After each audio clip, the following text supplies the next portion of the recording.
নমস্কার বন্ধুরা, welcome to my channel. আজকে আমরা রান্না করব মাটন রোগান জোশ। এটা ওয়াজওয়ান স্টাইলে করব, মানে wazwan is a very fact of very pride of Kashmir আর কি। তাই ওদের মতন স্টাইলেই করব আর কি। তো এখানে ওয়াজওয়ান স্টাইলের যেটা স্পেশালিটি সেটা হচ্ছে মাটনটা আগে একবার বয়েল করে নেয়। মানে they don't like the scum on the mutton boil করলে যেটা বেরোয়। কারণ ওরা চায় যে it should be a very clear curry actually, মানে সেই জন্য আমরা প্রথমে মাটনটা একটু বয়েল করে নিলাম। বয়েল করে নিয়ে ওপরের যে ফেনা কিংবা স্কামটা থাকে সেটা ফেলে দেবো। তারপরে ওই জলের মধ্যেই আমরা অ্যাড করব কিছু গোটা গরম মশলা, মানে দারচিনি, গোটা লবঙ্গ, তারপরে এলাচ, বড় এলাচ সব কিছু অ্যাড করব। অ্যাড করে যেটা স্পেশালিটি রোগান জোশে সেটা হচ্ছে মৌরির গুঁড়ো। তা মৌরির গুঁড়ো বেশ খানিকটা আমরা অ্যাড করবো, প্রায় 1.5 চামচ মতন করে আমরা এটা বয়েল করব মানে আমরা কুকারে সিটি দিয়েই রান্না করব আর কি। জিনিসটা করার পর যেটা করতে হবে, যেটা বললাম, they want the curry to be very fresh and natural আর কি। তাই জন্য এই পুরো ইয়েটা স্টকটা আমরা ড্রেন করে ফেলবো উইদাউট দ্য মশলা আর কি। তা আমরা এখানে মাটনটা মোটামুটি 80% মতন কুক করে নেবো, কারণ এটা পরে খালি নাড়াই হবে আর কি। তা করে নিয়ে আমরা মাটনগুলো আমি আলাদা করে নিয়ে পুরো ছাঁকনিতে পুরো স্টকটা ছেঁকে দিলাম। আর এই মশলাগুলোর কিন্তু আর কোনো ভ্যালু নেই, এগুলো ফেলে দিতে হবে, কারণ এই মানে এর যা স্মেল পাওয়ার সেটা অলরেডি হয়ে গেছে। তো এখন যেটা করবো সেটা হচ্ছে রোগান জোশের যে মেন জিনিসটা, যে লাল রঙটা, যে সুন্দর রঙটা হয়, সেইটা করার জন্য যেটা করব, আমরা পেঁয়াজ আগে কিছু ভেজেছিলাম। কেন ভেজেছিলাম সেটা আমি পরে বলছি। তো সেই পেঁয়াজ ভাজার তেলটাতে আমি কাশ্মীরি মির্চ আর কিছু শুকনো ড্রাইড নারকোল দেবো। এটাতে একটা দারুণ ফ্লেভার আনে। তাই এটা দিয়ে আমি বেশ খানিকক্ষণ জিনিসটাকে নেড়ে নেবো তেলের মধ্যে, যাতে লঙ্কাটা ভাজা হয়ে যায়, পুরো কালারটা যাতে একদম বেরিয়ে আসে। অল্প নুনও আপনি এটাতে দিতে পারেন, it enhances the colour.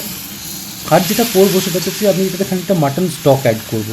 Mutton স্টকটা অ্যাড করার কারণটা হচ্ছে give that thickness in that whole লঙ্কার পেস্টটা আর কি। এবার যেটা করলাম, সেই ছেঁকে রাখা স্টক এবং মাংস আমি আবার সেই কুকারটাতেই অ্যাড করে দিলাম। কুকারটাতে অ্যাড করে যেটা করবো, আমি ফ্রেশ আবার মশলা দেবো। এবার মশলাটা অতখানি দেবো না, খুবই সামান্য দেবো।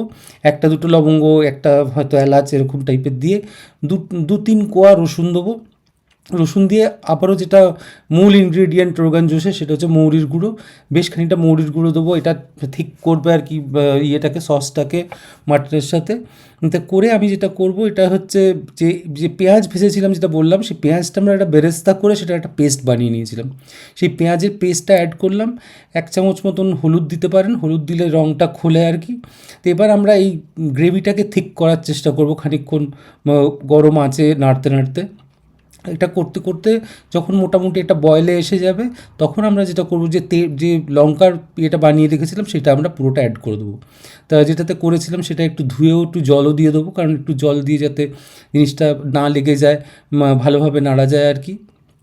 তা করে মাংসটা আরও খানিকক্ষণ ফুটবে, কারণ আমরা তো 80% মতন করেছি। It has to be done fully so that you can get the original taste of the mutton and the softness.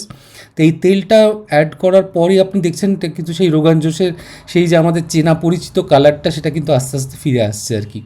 তো এবার এটাকে আমি একটু থিক করতে আরম্ভ করব। সেই সময় আমি খানিকটা কসুরি মেথি অ্যাড করব।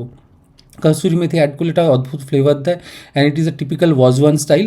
আর যেটা করতে হবে সেটা হচ্ছে ঘিটা আপনি ইগনোর করলে মাটন রোগান জোশে চলবে না। ঘিটা আপনাকে দিতেই হবে, আর দেশি ঘি হলে সবচেয়ে বেস্ট, কারণ ঘিটা is a must in this wazwan style rogan josh. তো এটা আপনি দেখছেন মোটামুটি ফুটে গিয়ে জিনিসটা ঠিক হয়ে গেছে, মানে তেল ঘিটাও ভেসে উঠেছে। মানে this is how it is done, and it's beautiful. It taste beautiful with paratha, রুটি এবং ভাতের সাথেও খাওয়া যেতে পারে। আপনাদের লাগলে লাইক, শেয়ার এবং সাবস্ক্রাইব করবেন। Thank you so much for watching. Thank you.